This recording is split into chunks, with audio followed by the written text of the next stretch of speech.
Students, BSc part first के section C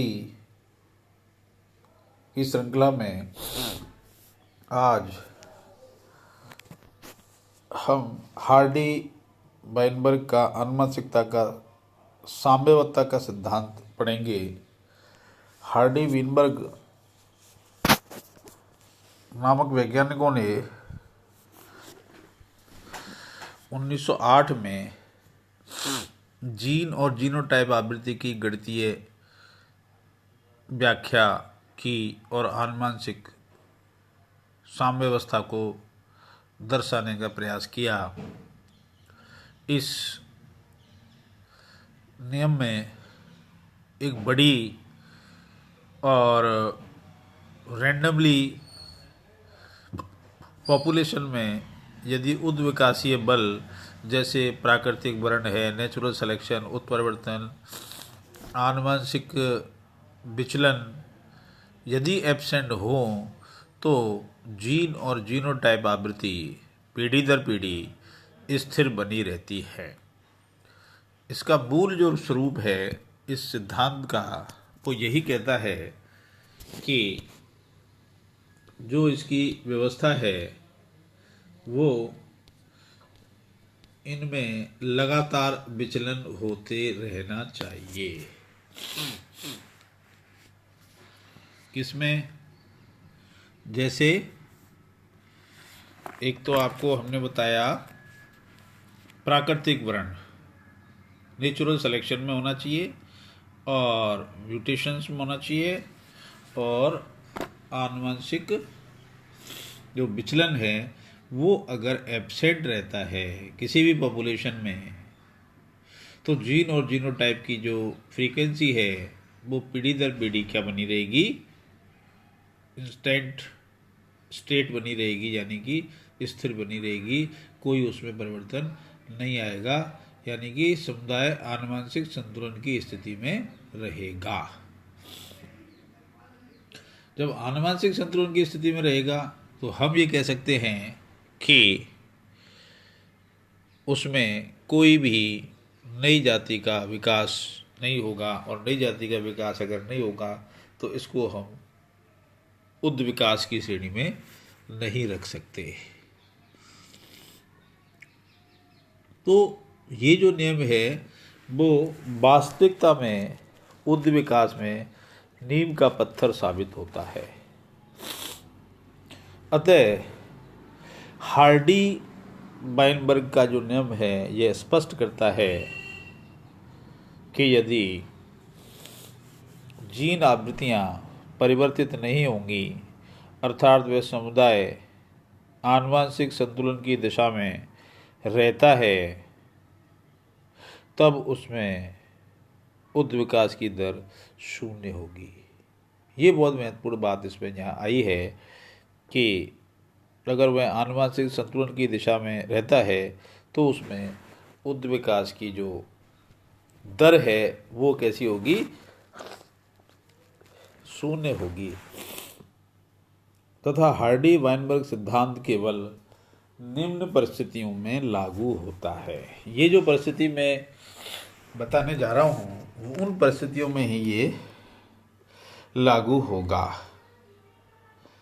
जैसे पहला है यादृच्छिक संगम। यादृच्छिक संगम का मतलब क्या है? रैंडमली मैटिंग, यानी कोई किसी के साथ मैटिंग कर सकता है, स्वच्छंद रूप से फिक्स नहीं होता कि ये मैटिंग इससे होगी, तो नए गुणों का प्रादुर्भाव होगा और नए गुण उसमें एंटर होंगे। बड़ी जैव समष्टि यानी समष्टि पॉपुलेशन अगर बड़ी होगी तो उसके चांस ज़्यादा हैं कि उसमें ज़्यादा से ज़्यादा नए गुण प्रविष्ट हों। तीसरा जो पॉइंट है वो आता है उद्विकासीय बलों की अनुपस्थिति।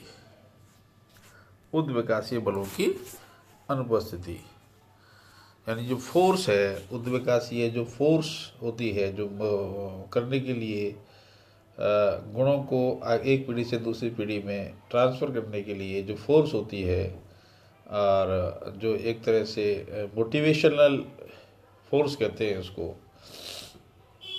वो अगर एब्सेंट हो तो ये सिद्धांत काम करेगा। अतः उक्त नियम सैद्धांतिक परिस्थितियों को व्यक्त करता है। इसके अनुसार उद्विकासीय बलों की अनुपस्थिति में यादृच्छिक संगम बड़ी जैव समष्टि में पीढ़ी दर पीढ़ी जीन और जीनोटाइप आवृत्ति स्थिर बनी रहती है। इसका मतलब ये सैद्धांतिकली प्रिंसिपल इसका जो है, जो कंडीशंस हैं उनको व्यक्त करता है। इसके अनुसार उद्विकास जो बलों की एब्सेंट में यादृच्छिक यानी कि रैंडमली अगर मैटिंग हो और बड़ी समष्टि में हो तो ये पीढ़ी दर पीढ़ी जीन और जीनोटाइप आवृत्ति स्थिर बनी रहती है। वह जैव समष्टि में उपस्थित विभिन्नता और जीन आवृत्ति संरक्षित बनी रहती हैं। और ये विभिन्नताएं कैसी होंगी, और जीन की जो फ्रीक्वेंसी है वो स्थिर बनी रहेगी, यानी कि उसमें कोई भी चेंज नहीं आएगा, सुरक्षित बनी रहेगी। तो हम ये कह सकते हैं कि दिए गए वर्णन से इस तथ्य की पुष्टि हो जाती है, ये क्लियर हो जाता है कि उद्विकासी परिवर्तन उसी दिशा में संभव है जब हार्डी विनबर्ग की एक या अधिक शर्तें भंग होती हैं। उसी दिशा में संभव है जब हार्डी विनबर्ग की जो शर्त दे रखी हैं, 3 शर्त दे रखी हैं, यादृच्छिक संगम, बड़ी जैव समष्टि और उद्विकासीय बलों की अनुपस्थिति, अगर इनमें से कोई भी परिस्थिति भंग होती है या डिस्टर्ब होती है तो हम ये मान के चलेंगे कि वो जो उद्विकासीय चेंज है वो उसी दिशा में संभव है। सभी समुदाय का आनुवंशिक संतुलन बिगड़ता है और जो पॉपुलेशन है और उसमें बहुत सारा जो एक ग्रुप है, समुदाय है, उसका जो आनुवंशिक संतुलन है वो बिगड़ता है। यह नियम इसलिए भी महत्वपूर्ण है कि समष्टि में सामान्य स्थिति में जैव विकास नहीं होता। एक ये बच्चों क्लियर आपको रखनी है दिमाग में कि समष्टि में, समष्टि समझते हैं पॉपुलेशन, किसी भी जीव की एक पॉपुलेशन को समष्टि कहते हैं। तो पॉपुलेशन में सामान्य स्थिति में जैव विकास नहीं होता। अतः यह विकासीय जो परिवर्तन होते हैं उनके अध्ययन के लिए हमें क्या करना होगा, आधार रेखा प्रस्तुत करता है, बेस लाइन हमें प्रस्तुत करता है। आनुवंशिक साम्यावस्था जल्दी परिवर्तनों को नकारती है। अगर आनुवंशिक साम्यावस्था बनी रहेगी तो क्या होगा कि जितने भी चेंज होंगे, परिवर्तन होंगे, चाहे वो म्यूटेशंस के द्वारा हों, जीन्स में चेंज के द्वारा हों, गुणसूत्रों के द्वारा हों, जिनसे नई प्रजाति, नई जाति का प्रादुर्भाव होना है, नई जाति बननी है, जैसा कि उद्विकास का मूल तत्व है जिस पर उद्विकास टिका हुआ है। सदियों से, हजारों वर्षों से उद्विकास होता चला रहा है। छोटे जीवों से, सरल जीवों से जटिल जीवों का निर्माण हुआ है। तो जटिल जीवों का मतलब उसमें बहुत सारी विशेषताएं, बहुत सारे गुण आए होंगे। तो ये जो आनुवंशिक साम्यावस्था है वो इन परिवर्तनों को नकार देती है, जो लक्षणों को बनाए रखने में सहायक है, और लक्षण वैसे के वैसे इसमें बने रहते हैं। तो हार्डी विनबर्ग लॉ निश्चित रूप से हमारे एवोल्यूशन में एक मील का पत्थर साबित होता है, नीम का पत्थर साबित होता है, और बड़ी यानी कि लार्ज और यादृच्छिक संगम वाली जैव समष्टि में उद्विकासीय बल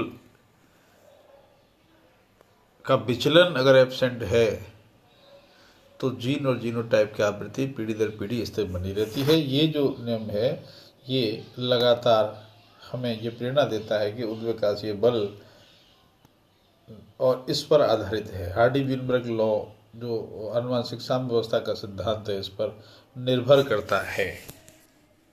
थैंक यू।